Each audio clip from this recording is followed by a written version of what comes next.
श्रीमद् भागवत महापुराण के द्वितीय स्कंद का तृतीय अध्याय कामनाओं के अनुसार विभिन्न देवताओं की उपासना तथा भगवत भक्ति के प्राधान्य का निरूपण।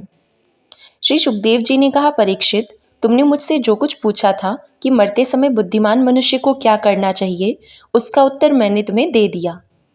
जो ब्रह्म तेज का इच्छुक हो वह बृहस्पति की, जिसे इंद्रियों की विशेष शक्ति की कामना हो वह इंद्र की, और जिसे संतान की लालसा हो वह प्रजापतियों की उपासना करे। जिसे लक्ष्मी चाहिए वह माया देवी की, जिसे तेज चाहिए वह अग्नि की, जिसे धन चाहिए वह वसुओं की, और जिस प्रभावशाली पुरुष को वीरता की चाह हो उसे रुद्रों की उपासना करनी चाहिए। जिसे बहुत अन्न प्राप्त करने की इच्छा हो वह अदिति का, जिसे स्वर्ग की कामना हो वह अदिति के पुत्र देवताओं का, जिसे राज्य की अभिलाषा हो वह विश्व देवों का, और जो प्रजा को अपने अनुकूल बनाने की इच्छा रखता हो उसे साध्य देवताओं का आराधन करना चाहिए। आयु की इच्छा से अश्विनी कुमारों का, पुष्टि की इच्छा से पृथ्वी का, और प्रतिष्ठा की चाह हो तो लोक माता पृथ्वी और द्यो आकाश का सेवन करना चाहिए। सौंदर्य की चाह से गंधर्वों की, पत्नी की प्राप्ति के लिए उर्वशी अप्सरा की, और सबका स्वामी बनने के लिए ब्रह्मा की आराधना करनी चाहिए। जिसे यश की इच्छा हो वह यज्ञ पुरुष की, जिसे खजाने की लालसा हो वह वरुण की, विद्या प्राप्त करने की आकांक्षा हो तो भगवान शंकर की, और पति पत्नी में परस्पर प्रेम बनाए रखने के लिए पार्वती जी की उपासना करनी चाहिए। धर्म उपार्जन करने के लिए विष्णु भगवान की, वंश परंपरा की रक्षा के लिए पितरों की, बाधाओं से बचने के लिए यक्षों की, और बलवान होने के लिए मरुदगणों की आराधना करनी चाहिए। राज्य के लिए मनवंतरों के अधिपति देवों को, अभिचार के लिए निरति को, भोगों के लिए चंद्रमा को, और निष्कामता प्राप्त करने के लिए परम पुरुष नारायण को बजना चाहिए। और जो बुद्धिमान पुरुष वह चाहे निष्काम हो, समस्त कामनाओं से युक्त हो अथवा मोक्ष चाहता हो, उसे तो तीव्र भक्ति योग के द्वारा केवल पुरुषोत्तम भगवान की ही आराधना करनी चाहिए। जितने भी उपासक हैं उनका सबसे बड़ा हित इसी में है कि वे भगवान के प्रेमी भक्तों का संग करके भगवान में अविचल प्रेम प्राप्त कर लें। ऐसे पुरुषों के सत्संग में जो भगवान की लीला कथाएं होती हैं उनसे उस दुर्लभ ज्ञान की प्राप्ति होती है जिससे संसार सागर की त्रिगुणमयी तरंग मालाओं के थपेड़े शांत हो जाते हैं। हृदय शुद्ध होकर आनंद का अनुभव होने लगता है। इंद्रियों के विषयों में आसक्ति नहीं रहती। कैवल्य मोक्ष का सर्वसम्मत मार्ग भक्ति योग प्राप्त हो जाता है। भगवान की ऐसी रसमयी कथाओं का चस्का लग जाने पर भला कौन ऐसा है जो उनमें प्रेम ना करे। शौनक जी ने कहा, सूत जी, राजा परीक्षित ने सुखदेव जी की यह बात सुनकर उनसे और क्या पूछा। वे तो सर्वज्ञ होने के साथ ही साथ मधुर वर्णन करने में भी बड़े निपुण थे। सूत जी, आप तो सब कुछ जानते हैं।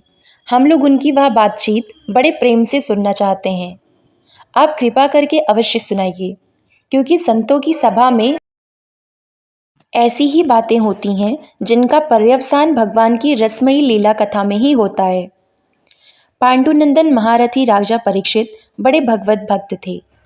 बाल्यावस्था में खिलौनों से खेलते समय भी वे श्री कृष्ण लीला का ही रस लेते थे। भगवान में श्री सुखदेव जी भी जन्म से ही भगवत परायण हैं। ऐसे संतों के सत्संग में भगवान के मंगलमय गुणों की दिव्यचर्या अवश्य ही हुई होगी। जिसका समय भगवान श्री कृष्ण के गुणों के गान अथवा श्रवण में व्यतीत हो रहा है, उसके अतिरिक्त सभी मनुष्यों की आयु व्यर्थ ही जा रही है। ये भगवान सूर्य प्रतिदिन अपने उदय और अस्त से उनकी आयु छीनते जा रहे हैं। क्या वृक्ष नहीं जीते? क्या लुहार की धौकनी सांस नहीं लेती? गांव के अन्य पालतू पशु क्या मनुष्य पशु की ही तरह खाते पीते या मैथुन नहीं करते? जिसके कान में भगवान श्री कृष्ण की लीला कथा कभी नहीं पड़ी, वह नर पशु, कुत्ते, ग्राम सूकर, ऊंट और गधे से भी गया बीता है। सूत जी, जो मनुष्य भगवान श्री कृष्ण की कथा कभी नहीं सुनता, उसके कान बिल के समान हैं। जो जीभ भगवान की लीला का गान नहीं करती, वह मेढक की जीभ के समान टर टर करने वाली है। उसका तो ना रहना ही अच्छा है। जो सिर कभी भगवान श्री कृष्ण के चरणों में झुकता नहीं, वह रेशमी वस्त्र से सुसज्जित और मुकुट से युक्त होने पर भी बोझा मात्र ही है। जो हाथ भगवान की सेवा पूजा नहीं करते, वे सोने के कंगन से भूषित होने पर भी मुर्दे के हाथ हैं। जो आंखें भगवान की याद दिलाने वाली मूर्ति, तीर्थ, नदी आदि का दर्शन नहीं करती, वे मोरों के पंख में बने हुए आंखों के चिन्ह के समान निरर्थक हैं।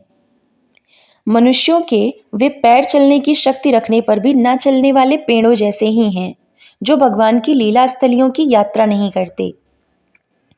जिस मनुष्य ने भगवत प्रेमी संतों के चरणों की धूल कभी सिर पर नहीं चढ़ाई, वह जीता हुआ भी मुर्दा ही है।